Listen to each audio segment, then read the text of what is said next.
Hi guys, it's Reagan and today I am filming a tag video that I filmed about this time last year, and it is the end of the year book tag. This tag was created by Ariel Passette, and the idea around the tag is to basically reflect on what you've kind of already read this year and then think about the goals for the rest of the year when it comes to reading, and then kind of even look beyond this year and into next year about what you want to read then. This tag is a little wild because it's definitely making me confront the fact that it's already November, Thanksgiving is upon us, the holiday seasons are almost here. It's a little mind-boggling, but I do love it because this is my favorite time of year. I do get to see my family and a lot of friends that don't live very nearby, so I always look forward to the holiday season a lot. So anyway, without further ado, let's just go ahead and dive right into the tag. So the first question is, are there any books that you need to finish before the end of the year and that you've already started? So the funny thing about this question is, looking at last year's video, I had only had one book. I was so good last year about reading a book and completing it and not really letting things stay unread. This year is a different story. I've started a very new trend for my reading self of reading like 5 books at once. I blame subway commuting and just like it being early in the morning and being like, I don't feel like reading this, I'm gonna start this book instead while I'm on the subway.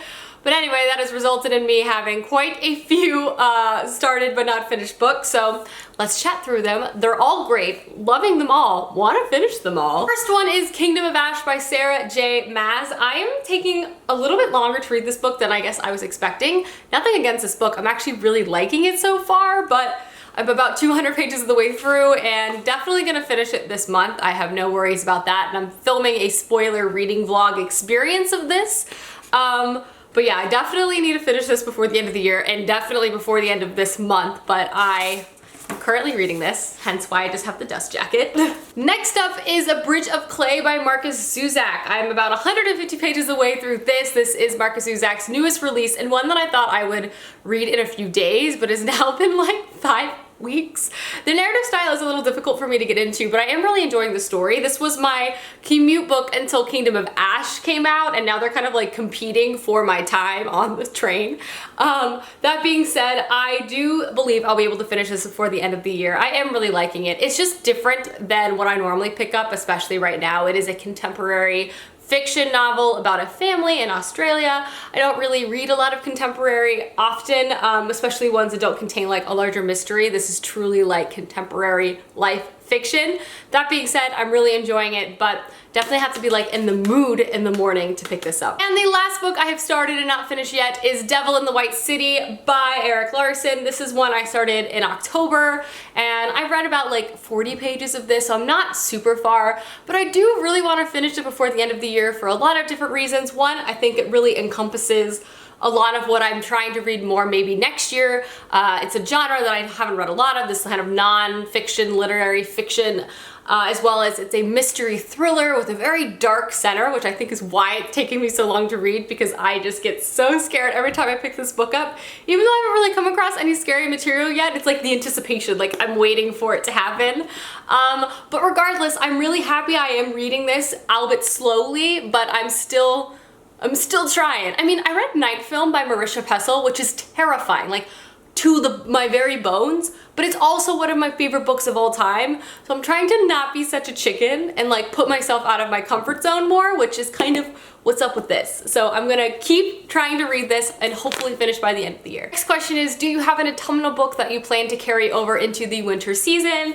And for this, I have Anna Dressed in Blood by Kendar Blake. This feels like very Halloween. It's a ghost hunter boy meets human killer ghost girl, and their like crazy haunting story of adventure.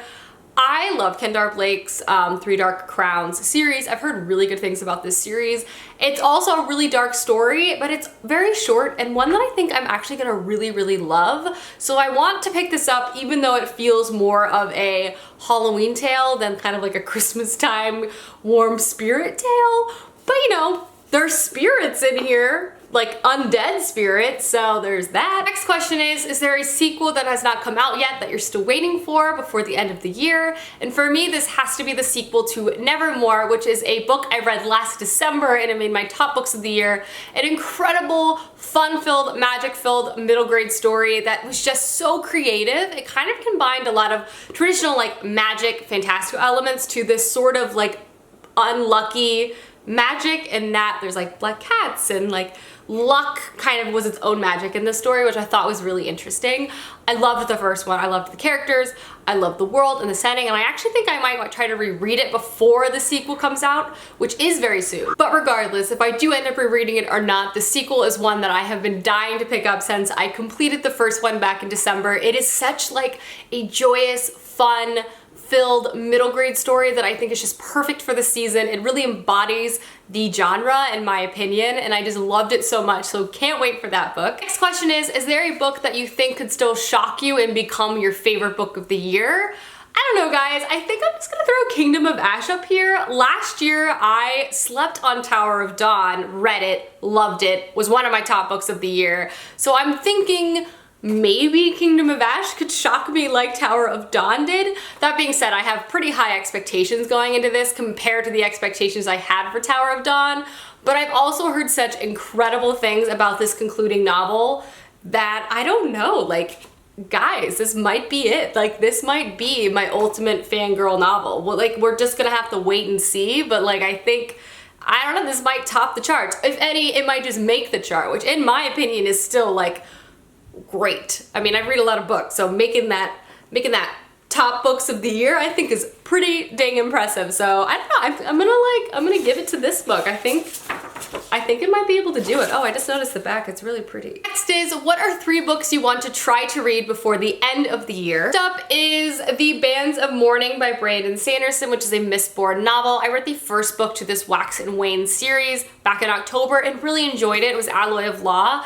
And I've also just been reading a lot of Brandon Sanderson since like June, and I just want to keep on that train through the rest of the year. So when I say Bands of Mourning, I honestly want to read this and Shadow of Self. I just really love this spin-off series in the Mistborn universe. It's a flintlock fantasy, which I also generally don't read. I love a more medieval classic fantasy setting, but I think it's just so clever in this Mistborn world, and I just feel Brandon Sanderson has done so many things toying with this kind of crime genre that I'm here for it. It's also so much fun. It has so much humor. Brandon Sanderson can write some very funny characters, and Wax and Wayne are no exception. So definitely gonna try to finish the last remaining books that are out for this before the end of the year. Next, I definitely want to read Muse of Nightmares by Laini Taylor. This book has kind of gotten away from me since it's come out in October, as I've been prioritizing other new releases ahead of this. That being said, I really want to complete this before the end of the year, as I love Strange the Dreamer, the first novel, and I don't want to wait too long between Strange the Dreamer and Muse of Nightmare. I also believe this is going to be stock full of beautiful imagery and lyrical writing, that I think it's perfect for like very cold, wintry weather, like curled up on the couch with a good book and a cup of coffee. So this is perfect for this season, and I want to read it before the end of the year. I'm saying it in this video. Please yell at me if I do not do it. And then lastly is a book that I have been putting on TBRs, I feel like since the end of time, trying to read this and just not picking it up, and guys, I've just got to do it. It's getting out of hand, and that is Salt of the Sea by Ruta Sepetys. This is a well-loved historical fiction novel by Ruta Sepetys. I've read another book by her and loved it.